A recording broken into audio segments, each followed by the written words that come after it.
Bonjour, alors aujourd'hui on va voir l'irréductibilité des polynômes cyclotomiques.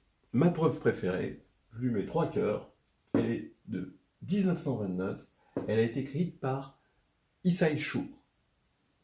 Bien, Euh, évidemment, elle ne remplacera jamais la preuve qu'on peut trouver dans le cours d'algèbre de Daniel Perrin, qui est une preuve qui est adaptée au public de, on va dire, L3M1. Celle-ci demande un petit peu plus de prérequis, à peine plus, et elle est vraiment superbe. Je fais de la pub pour cette preuve qui n'est pas très connue en plus. Et on va commencer par rappeler ce que c'est qu'un polynôme cyclotomique. C'est le produit des x moins oméga, où oméga décrit l'ensemble des racines primitives énième de l'unité. Bon, on a fait sur cette chaîne des petits calculs de polynômes cyclotomiques que vous pouvez voir. Hein, phi1, phi2, on est allé jusqu'à phi 104, hein, je crois. Voilà. Et on peut aussi l'écrire comme ça, c'est le produit pour... Donc on fixe une racine primitive énième de l'unité.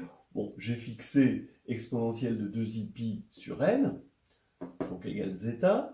Et donc c'est le produit des x moins zeta puissance k, où k décrit les éléments, bon je ne l'ai pas mis, mais c'est les éléments de 1 à n, qui sont premiers avec n. Voilà. Je vous rappelle que l'idée des polynômes cyclotomiques, c'est justement de donner une décomposition en irréductible sur Q de xn-1, et que cette décomposition, c'est xn-1 égale le produit pour d divisé n de phi d. Voilà l'intérêt. Alors on a phi n dans z de x, unitaire d'ailleurs dans z de x. Ça, c'est une récurrence qui provient de la formule dont je viens de vous parler, du produit des phi d avec d divisant n. Et donc, phi n est irréductible sur z. Z étant factoriel, phi n irréductible sur z, ça implique qu'il l'est aussi sur Q. Bien. Donc ça, c'est ce qu'on veut montrer. Bon, ça, c'est une récurrence facile et on l'admettra. Mais la preuve de Chour demande des prérequis qui sont borderline du programme de master. Les prérequis sont les suivants. D'abord, je vais appeler z bar l'ensemble des ce qu'on appelle les entiers algébriques, donc les éléments de C, tels qu'il existe un polynôme unitaire à coefficient dans Z qui annule l'élément petit z. Voilà.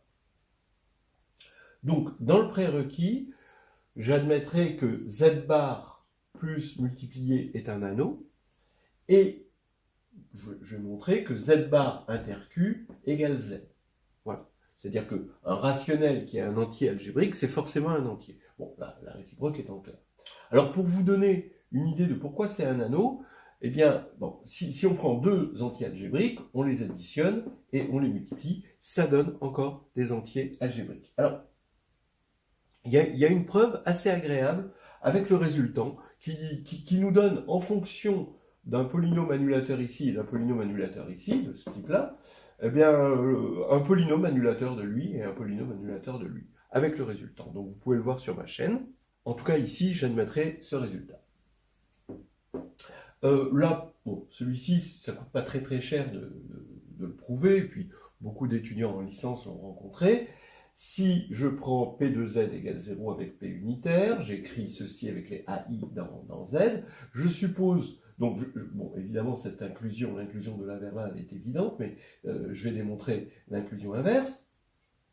Donc je suppose que j'ai un élément qui est rationnel et qui est un entier algébrique, donc il va vérifier ça tout en étant rationnel. Comme il est rationnel, il peut s'écrire alpha sur bêta avec alpha et bêta de deux entiers premiers entre eux.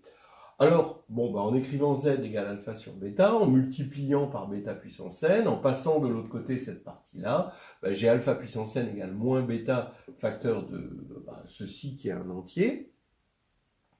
Ce qui va faire que bêta divise alpha puissance n, et comme bêta est premier avec alpha, il est premier avec alpha puissance n, et il divise 1. Donc bêta égale plus ou moins 1, ce qui fait que z est égal à alpha ou moins alpha. En tout cas, il appartient bien à grand Z. Voilà. Bon, des choses assez connues. En tout cas, si vous ne les connaissez pas, c'est à connaître. Et avec ça, on a des prérequis confortables pour découvrir cette preuve magnifique. Alors, allons-y pour cette preuve. Donc, j'ai fixé zeta. Ça pourrait être n'importe quelle racine primitive énième de l'unité. Fixer celle-là. J'ai donc l'ensemble des racines énième de l'unité, c'est les zeta puissance i allant de 0 à n-1, évidemment. Je vais prendre le polynôme xn-1. Eh bien, son discriminant, c'est n puissance n au signe près. Voilà, c'est ça qu'on va démontrer.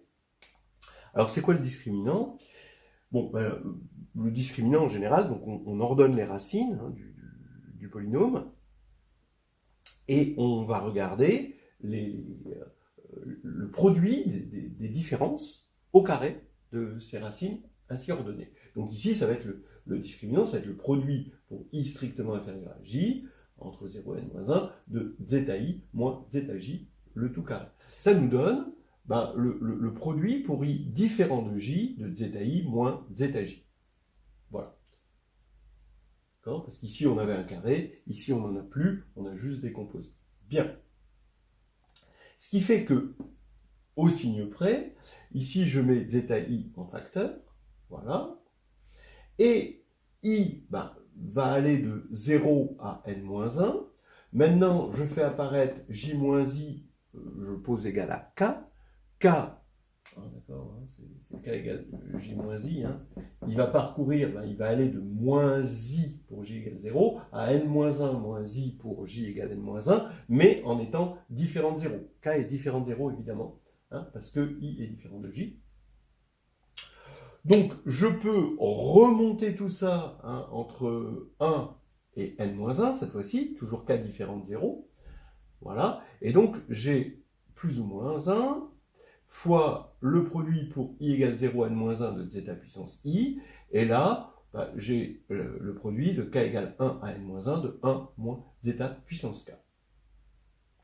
Mais ici, on reconnaît évidemment la dérivée, si j'appelle p ce polynôme, eh bien c'est la dérivée de p en 1, puisque 1 est racine. Vous appliquez la dérivée vous factorisez ça, vous appliquez la dérivée d'un produit, vous évaluez en 1, et ça vous donne exactement ceci.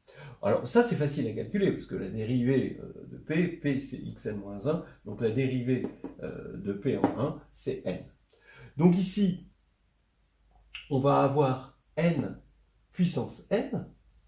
Là, j'ai un produit des zeta puissance i, ça fait zeta puissance n, facteur de n-1 sur 2 par la série arithmétique. Bien sûr, comme zeta est racine n-ième de l'unité, si je mettais ça au carré, eh bien, j'aurais du zeta puissance n, donc 1, puissance n-1. Donc, au carré, je sais que ça fait 1. Donc, je sais que ce nombre-là, il vaut soit 1, soit moins 1. Donc, j'avais déjà plus ou moins, j'ai un autre plus ou moins, mais bon, c'est un plus ou moins, n puissance n. Voilà, on a démontré déjà le premier point, et c'est quand même un classique, c'est un classique à bien connaître, le discriminant de ce polynôme classique des classiques, xn-1. Bien. Maintenant, c'est là qu'on va conclure. On va supposer que phi n égale fg, avec f et g dans z de x. Je suppose que zeta est forcément, comme il est racine de phi n, il est racine d'un des deux.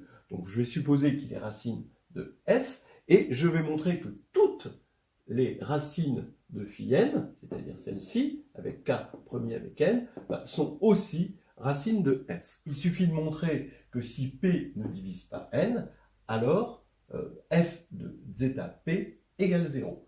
Pourquoi ? Parce que à partir du moment où p ne divise pas n, zeta étant racine primitive n-ième de l'unité, zeta puissance p sera racine primitive n-ième de l'unité aussi. On pourra appliquer ce résultat en remplaçant zeta par zeta puissance p, et ainsi de suite, étant donné que k premier avec n implique que k c'est un produit de nombres premiers ne divisant pas n, on aura tous les zeta puissance k qui sont présents ici, racine de f. Voilà, donc toutes les racines de phi n seront racines de f, et comme phi n n'a pas de multiplicité, vu que xn-1 n'a pas de multiplicité non plus, eh bien on aura phi n égale f. Voilà l'idée. Hein. Alors, allons-y, par l'absurde, supposons que zeta p ne soit pas racine de f. Voilà.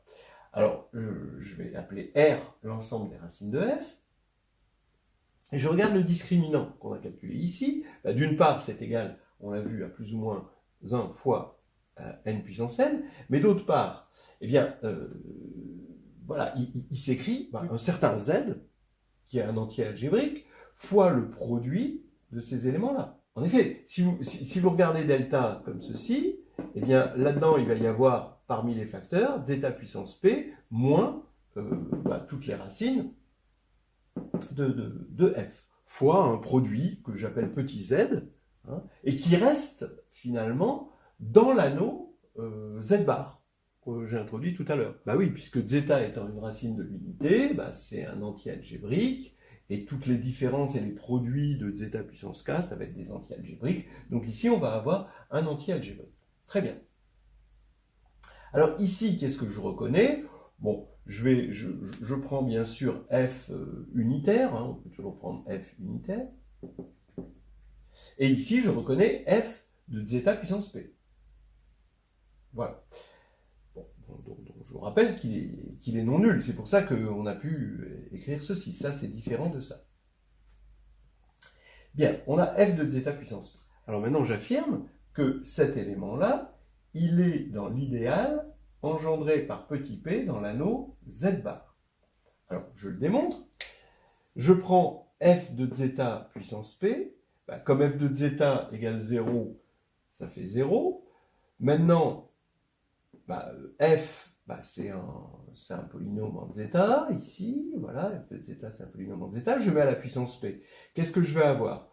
Je vais avoir des termes diagonaux, ai puissance p, zeta puissance p puissance k, plus des coefficients binomiaux. Mais pour p premier, les coefficients binomiaux, qui ne sont pas les coefficients extrêmes, sont tous multiples de p. C'est juste le lemme d'Euclide, en fait. Hein. Bien. Donc, on va avoir ici cette somme-là, plus des multiples de p, avec des polynômes en zeta. Donc ici, ça reste des éléments, des entiers algébriques. Donc on est dans p z bar. Mais ai puissance p, par Fermat, c'est ai plus des multiples entiers de p. Donc ici, je peux envoyer ces multiples entiers de p là-dedans, et j'ai f de zeta puissance p. Je retrouve f de zeta puissance p, plus p z bar. Donc ça veut dire que f de zeta puissance p, c'est 0 modulo p. Donc c'est bien ce que j'affirmais tout à l'heure. Voilà, et regardez, c'est terminé, parce que je vais regarder n puissance n divisé par p. D'une part, on vient de voir que c'est dans z bar, mais d'autre part, évidemment, c'est dans q. Donc, c'est dans z, mais ça, c'est pas possible par le TFA, parce que p ne divisant pas n, il ne peut pas diviser n puissance n non plus. Donc, c'est absurde, par le lemme d'Euclide, évidemment. Donc, c'est absurde.